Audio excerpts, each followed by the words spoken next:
speak to the process of disidentification. Yeah, the process of disidentification.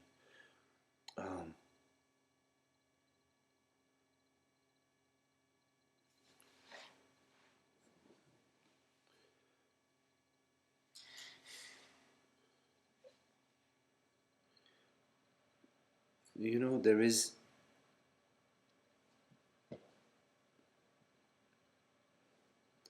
consciousness is already disidentified.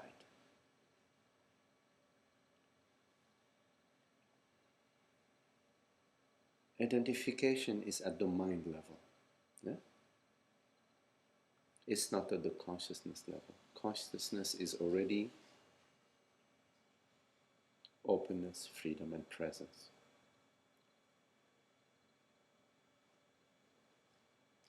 So, rather than talking about disidentification, because consciousness is already disidentified, and once you recognize that, really, there is not much more to say. We could talk about identification, and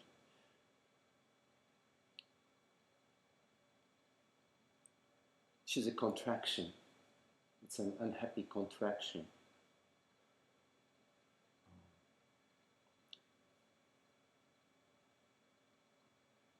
That comes with the limitation of identification, because identification always refers to a form. So you're identified with or as some form, some object, body might be identified as a body, which is the core identification. But I am this man, I am this mind, this body-mind, this personal body-mind. So identification is an unhappy physiological impression, bodily sensations, an unhappy fog or veil, mist, an unhappy mist in the space. We wake up with it, we maneuver throughout the day with it, we go to sleep and it's in our dreams. And in the moment of deep sleep, there is a moment of rest, timeless moment. And then the contraction, the me contraction, arises again in the waking state, in the morning upon the arising from the deep sleep to the dream state and then to the waking state. The me impression is a contraction, so it's a sense of self, it's a sense of personhood, meaning a limitation, meaning I am this but I am not that. So I am this but not that. Yeah. So it's incomplete, it's an incomplete sense of being. It's a sort of a partial sense of being. So I am me, but I am not you. It's not a complete openness, a relaxed openness, because when you're relaxed in the openness, there isn't a thought, I am me and you are you. That's absent. Yeah, when you are having a really a lot of time, a beautiful time, you're really enjoying whatever it is. You know, enjoying a nice meal or enjoying a nice walk or enjoying a nice swim. There is no me thought. It's just pure happiness, openness, happiness. Just a delight. Yeah, like if you like painting, you paint and you forget yourself, you know. Of course, you're working with the medium, you're trying to sort of create, but still there is a freedom. You're not trying to achieve something for yourself. You're just being creative, yeah? You're celebrating creativity. Yeah? But the me impression is exclusive. Yeah? It includes some and excludes the rest. Yeah? So there is an internal world, an external world, internal me and an external world. Yes? And there are partial relationship with this and that, but it's not the open space. Yeah? And it has an agenda. It has personal agendas. Why? Because in that sense of inclusion, in that contraction, in that identification, the sense of me does not have everything, is not everything, is not celebrating everything. So it perceives from the sense of lack. Oh, beautiful house. I would like to have it. I don't have it, it's out there. It'd be nice to have it, I'd like to have it. And damn, I mean, why does he have it? He hasn't, and he doesn't, he's not even an engineer, he's a roofer. And I'm an engineer. I'm an engineer. I studied for 10 years in the university to get my degree, and I don't have a house like his. You see? So that sense of lack, which is a sense of the sense of limitation, comes with a sense of lack. So through the senses, we perceive the world, but we don't perceive the world as myself. We perceive the world as separate from myself, and certain aspects of this world we are missing. We experience them like we are missing them. Oh, I would like that. Oh, I'd like this relationship. Or I would like to get that position. You see? So to really delve deep into disidentification, you have to look deeply into identification and the whole panorama of identification.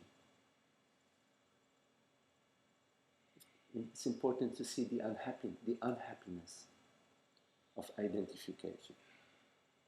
That there isn't a real celebration in identification. There is a sense of limitation, a sense of lack, and a personal desire. Now, the personal desire imagines a happiness. You say, oh, I wouldn't be happy if I have this relationship. You see? So the mind gets engaged in trying to figure out how to get there, how to get that relationship, or how to get that position, or how to get the people that working with me to admire me. Because the mind perceives that through that, if I attain that, then I will be happy. And so the mind engages, and it's a pretty good instrument, the brain and the capacity to perceive and classify and categorize and communicate. All these skills come into play. The seduction, sometimes the deception, it all comes into play in order to get me to attain that goal, that external object of desire. And when I attain that object of desire, I feel happy. Oh, champagne, yes? Huh? I feel happy. But my happiness is because, at least the understanding is that my happiness is because I got that. I got that relationship, or I got that position, or I got that object, or I got that home, or whatever it is, that car. See? But very quickly after that, you get a flat tire in the car, or you find the mileage is really bad. I didn't know that. Oh, let me see, $20 and 4 times a week and 80 and a year. The unhappiness starts to get a little shaky. Right? Or in the relationship, you find out that, she doesn't like you snore. She doesn't like it because you snore. And it really upsets her. And wants you to sleep in the next room. Oh, yeah. Or she doesn't cook your favorite meal, or whatever, you know. You might have certain habits, personal habits from your culture or your family or whatever, or your personality, that she doesn't like. Who knows? You see? The unhappiness does not last. The happiness does not last. And now you have to get into the repair business. Maintenance. And eventually you have to get a newer model. You know, something else that will make you happy. The latest model. But you see, there is no end to personal desire. Because what personal desire is trying to do is to fulfill, is to give you wholeness, to give you the wholeness, the freedom, the love, the peace, the beauty, through an object that is impermanent.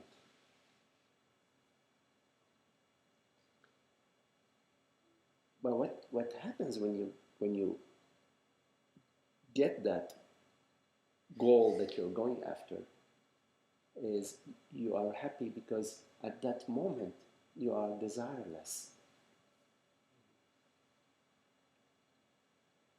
Your personal desire, which was like really big, it worked and worked and worked, boom, boom, boom, boom, bingo, I got her, you know, she kissed me and she wants to go to dinner with me, she loves me and so on. That moment, the desire is at zero level. The personal desire is zero level because you attain what you want. So happiness is desirelessness.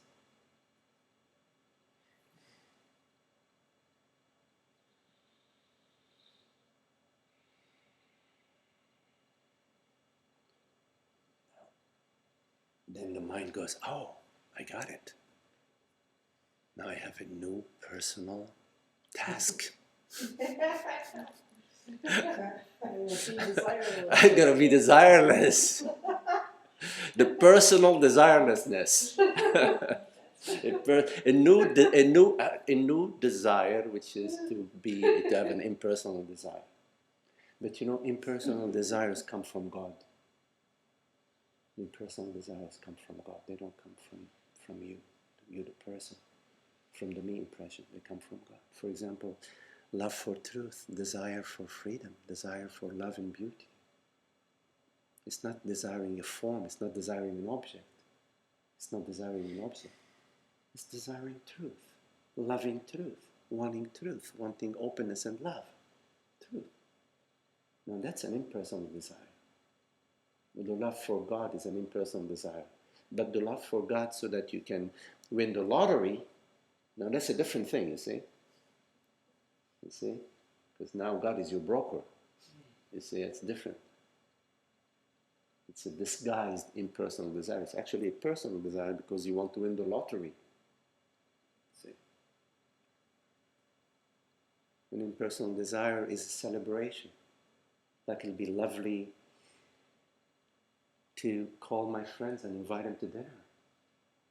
You see, it's coming out of, bubbles up in you. It's like, oh, gee, I'd love to see, you know, such and such a person. Let me plan it and call them and work it out, you see. So we do. Yeah. But I'd love to just paint. Yeah, I'd love to paint. I'd love to paint. I feel like painting or learning to play music. Or yeah. It's not trying to fill a hole. It's not trying to plug a hole or fill a sense of lack. You see, whenever you are coming from a sense of lack, you're coming from identification. So one way to detect identification is at the body-mind level. You can sense it, you can feel it. But you have to develop a sensitivity to that because we are numb to it. We don't notice the unhappiness. So it's very important to fine-tune your unhappiness radar. Huh? And whenever there is unhappiness, which you sense it in your body, mind, in your belly, in your chest, in your face, in your heart, you can sense it. Then you can notice, I invite you to notice, that at that moment you have identified yourself as a man or a woman. Me in time. Me lacking this or needing that, and I must have this in order to be happy. You see? It's important to recognize that, because if you don't recognize it, it continues below the radar. It operates and it continues to operate. It's like having termites, or having mildew. It continues to operate. You have to sort of sense, you can sense it. It sense like a humidity or mildew. You open the walls and then you can find, So you have to sort of develop this sensitivity in your body. Turn your attention to your body and notice the places within your body that are contracted. And whenever you will notice a contraction, you will find a me. A me thought, me and him, me and her, me and the world, me and a better me and a worse me. Me A and me B. And me C and me D. Me in the past, me in the future. So whenever you notice the identification, which is at the body and mind level, then you relax it, you release it in your noticing. Because noticing is not personal. See, noticing is not personal. Listening, hearing, perceiving is not personal. The person does not exist. It's a dream impression. It's a dream impression, and it's a dream impression that has sort of an image, thought image, and a sensation. The sensation is an image that is sort of closer and more has more intricacy to it than just the thought. So the sensation is a thought, an intricate thought.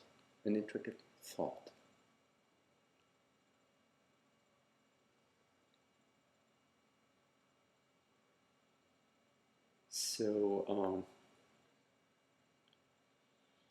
this identification is more like a noticing of the identification, and then noticing the entire spectrum of identification, the unhappiness of the identification, and choosing happiness.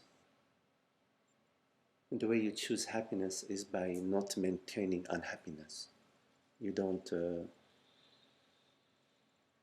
maintain, you don't give yourself to that impression. You don't say, yeah, it's true, I am ... You don't, because you are not ...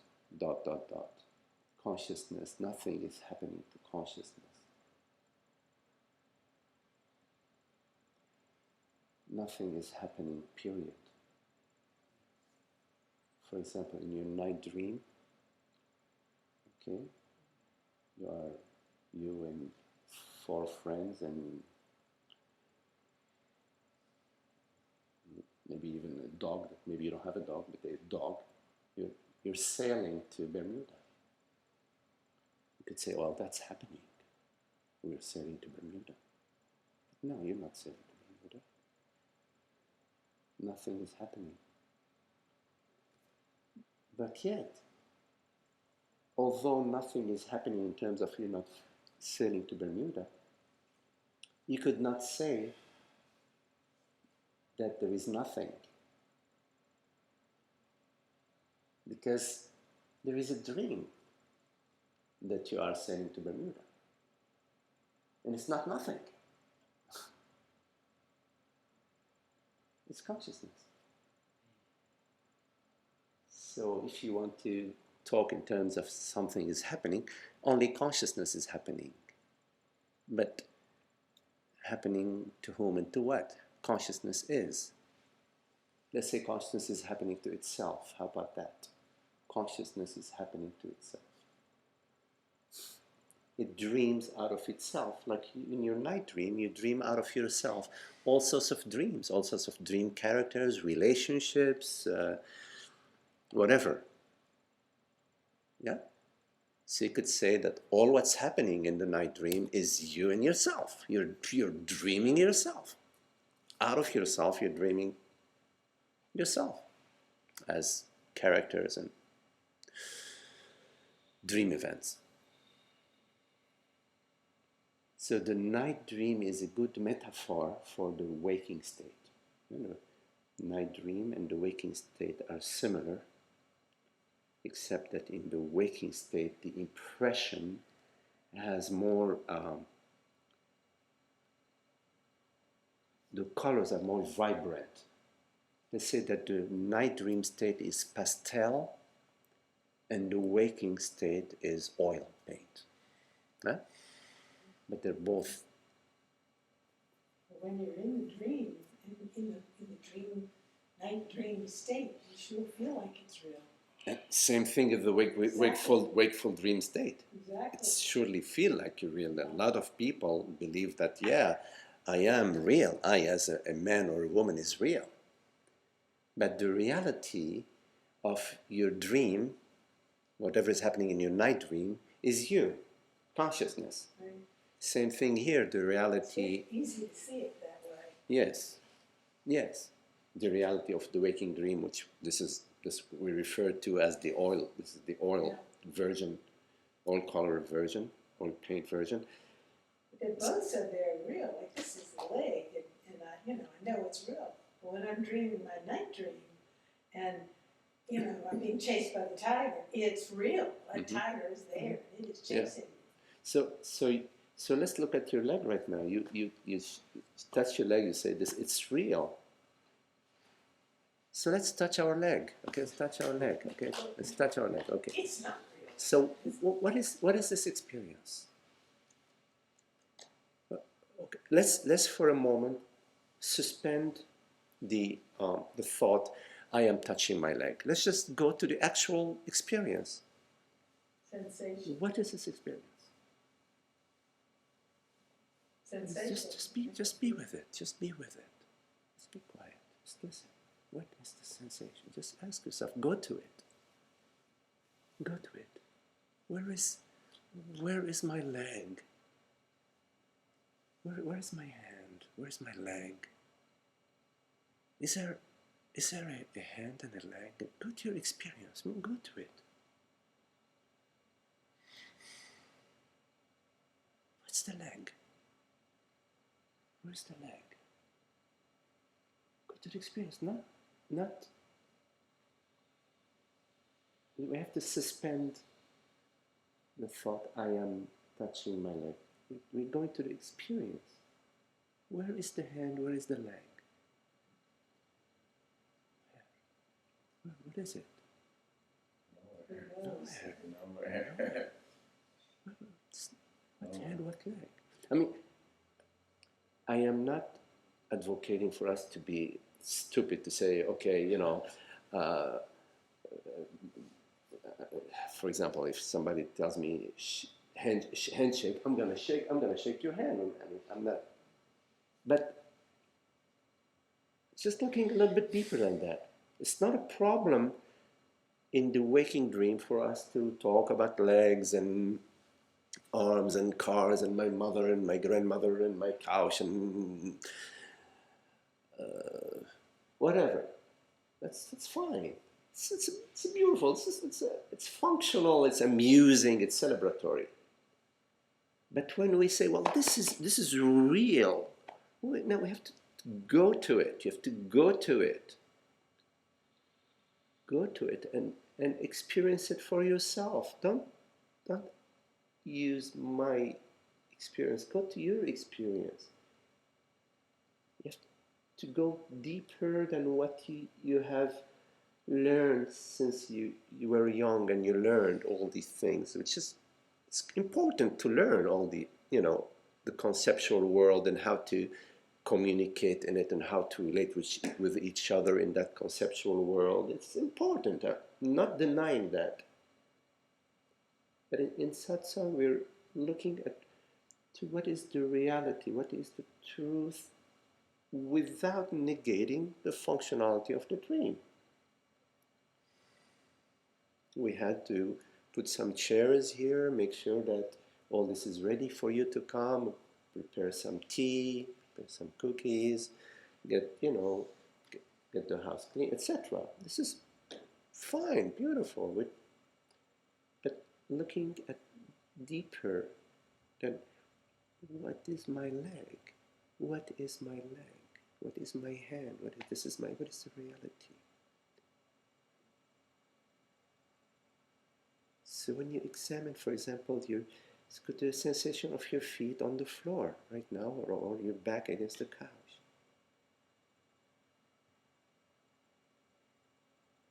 Where is it? Where is it? Where is it located? Is it in front of you, behind you, to the right, to the left? The sensation. You can't locate it, because what you're looking at is consciousness.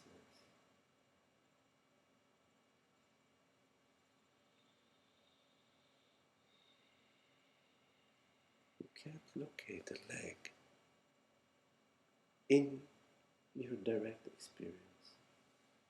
This does not mean that if you get a leg ache, you're going to go to the doctor and you say, tell Dr. Wait, gee, I can't look at my leg. I got a leg ache, but I don't know where my leg is. That's not what is meant. But to know yourself, you have to go beyond what the mind says you are. Because the mind is already loaded with all these stories about me. My life, my concerns, my leg, my back, my this, my that. It's been a shift of reality. It's as if the reality of consciousness, which is the only reality, because it is through consciousness that you know anything, that you're perceiving this perception or hearing these words right now. Without consciousness, what would these words be? Take consciousness out of the hearing. Would there be hearing? No. There wouldn't be any hearing. Consciousness is the reality of our experience. But there has been a shift in ignorance in our dream. We forgot the reality of consciousness and we allocated reality to my leg. This is real. We've shifted the reality. Somehow the reality of consciousness has been anesthetized, anesthetic. So consciousness now.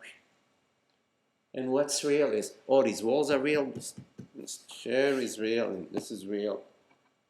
So what do you mean this is real? It's real. This is wood. You hear it? That's real. But here, listen. Listen. Listen.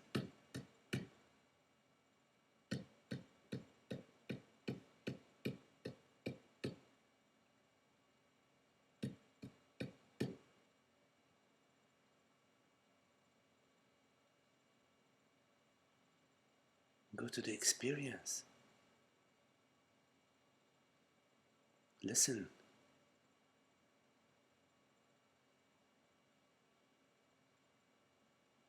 the openness of listening.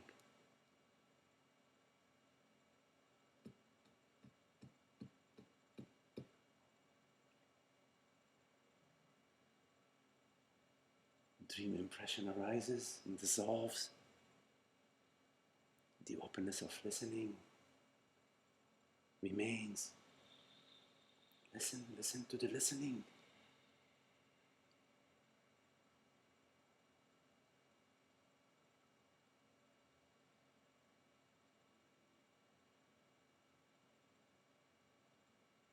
Recognize the real.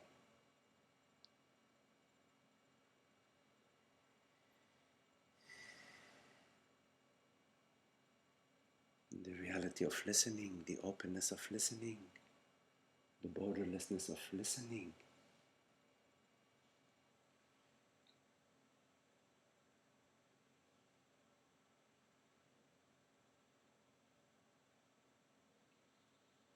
Which is the reality of consciousness, awareness, presence, whatever word you want to use.